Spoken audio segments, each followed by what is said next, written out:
Hello mga ka-journey! After Antwerp, Belgium, punta naman tayo sa Aqaba, Jordan. Let's listen to some meditation music at may short vlog din ako at surprise video sa inyo at the end. Let's go!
ngayon, nakikita nyo, yan ang Jordan. Yan. Kasi nag-drifting lang kami dito.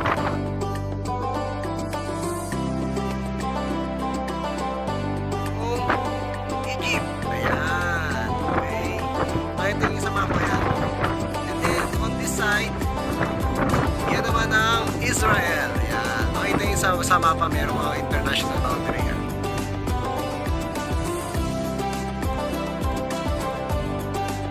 This is Gulf of Aqaba. At makikita nyo rin yung Saudi Arabia na matadaanan siya while going to Aqaba. Yan. Alam niyo ba kung gaano kalalim ito? 1,850 meters. Sobra. So, isipin mo, paglalagay ka ng 2.5 Burj Khalifa at 6 na Eiffel Tower. Ganun siya kalalim. Kaya kami drifting lang kami at hindi kami pwede angkorahin. Kulang yung aming chain ng aming angkla. My take home sa Gulf of Aqaba, grabe sila magpahalaga sa kanilang marine life. At sa kanilang mga bundok, kahit walang masyadong mga puno, bumawi naman sila sa mga tourist spots. Grabe yung kanilang mga beach sa mga hotel. Makikita nyo sa internet, sobrang ganda talaga. Grabe. I hope nagustuhan nyo ang ating vlog for today mga ka-journey. And don't forget to subscribe, like, and hit the notification button para updated kayo sa ating mga latest videos.